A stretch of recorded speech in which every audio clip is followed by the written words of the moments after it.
Yes, Ekow Duker is back with another exciting offering titled Yellowbone. Now, in this project, the acclaimed novelist takes us to Mthatha and tells the story of Karabo, a young girl born with a lighter complexion, and how her skin tone was both a privilege and a curse in how she maneuvered her way through the world and life. Now, Ekow joins us now this morning to help us unpack this read. A very good morning to you, Ekow, and welcome. Sure, thank you very much for having me. Well, it's an absolute pleasure. Let's start with Karabo, whom the book centers around. Take us through this character, the 4-year-old growing up lion-skinned in Mthatha. Right, and I think that when she grows up, she has no conception really of being light-skinned. She's just a happy 4-year-old girl. And I think as she grows up, she begins to realize that being light-skinned comes with, as he said, certain privileges and certain disadvantages as well. What are some of these privileges? Some of these privileges are she's thought to be attractive, so she finds that doors open for her. Some of the disadvantages are that simply because she is attractive, she's thought to be stupid. So she has to navigate her way through these. I mean, Ekow, why is it such a big deal being a yellowbone? I mean, we've seen people going to great lengths to become a yellowbone by bleaching their skin, going through skin whitening processes. Is it some sort of a confidence booster of some sort, or is it something else? And I think perhaps it goes much deeper than that. I think it goes to the core of who we are. And I think within the black community, that as much as the narrative is to be black and proud, there seems to be a counter-narrative as well that says we are black but not proud. And I think the yellowbone phenomenon speaks to that and tries to address it. And talk to us about Karabo's parents, particularly the interesting relationship she's had with her father and how you explore that kind of relationship in this book. Right, so what I was looking to do was to really explore the love between a daughter and her father. And her father happens to be from Ghana, and he's very dark-skinned, and he's a mathematics teacher, and she loves her father, and in her mind, her father can do no wrong. Yeah. So what I wanted to explore was what happens when that love goes through a severe test. Yeah. And you also threw in a violinist, Andre, into the mix. Take us through how that was, that sort of revealed the misconceptions and the various stereotypes about South Africa. And I think that where the music comes in and where the violin especially comes in, I think that this is a book that is set to music, but not in the traditional way. And I think that the music and the violin just weaves together the narrative and the emotion and the depth of emotion that all the characters go through. I mean, you so effortlessly and beautifully explore the themes around deceit and betrayal. Take us through those. Oh, yes.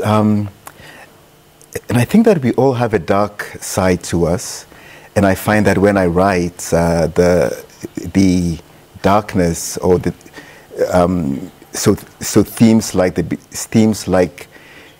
deceit and the betrayal, they seem to come naturally to me because they round out for me the very human experience.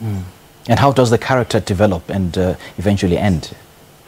Well, so the book is set in Mthatha, so it starts there, and she moves, then she travels to London, and then while she's in London, she hankers to see her father's home country, which is Ghana. So this is a book which is set on 3 continents. Okay. Yeah. What's the significance of that? And I think the significance of this is that, and I think it really speaks to love, and the various trials that love can go through, and it just so happens that the character here is light-skinned, so that's an added, so that's almost an added dimension to the narrative. I mean, having gone through this book, what is that central theme that your readers will learn just by reading this book? Oh, I think that they will find something of themselves in here. And I think that, so it may be the humor, it may be and it may be the loss of trust, but I think that people will all find something within the characters to relate to. It's so unfortunate that people who don't have a lighter skin tone may see themselves as unattractive, and some may even go to great lengths, as I've mentioned earlier. I mean, what does that do to South Africans' integrity, personal integrity, that is? And I think it is quite troubling. And it's actually one of the characters who says that as black people, we aspire to be, so we aspire to be in proximity to whiteness. And I think that this is, it's a troubling theme that I try to explore within the book. Is it a South African thing, or is it just a black man thing in general? No, I don't think it is. From my research, I find that we have similar constructs within the Indian community, for example, where being light-skinned is more revered. So it's not a South African thing, and it's not a black thing, and I think it's a human thing. Okay. I mean, it sounds like a recent thing, a recent phenomenon. Oh, I think it goes back years and years. So myself being from Ghana, I remember my grandparents would tell me how it was, and especially on the coast where the Europeans first arrived, those who were light-skinned had more privileges. So it goes back hundreds and hundreds of years. All right. Ekow, thank you so much, man. We appreciate it. Thank you so much for your time. All right. That's author Ekow Duker speaking to us about his newly released novel titled Yellowbone. Now,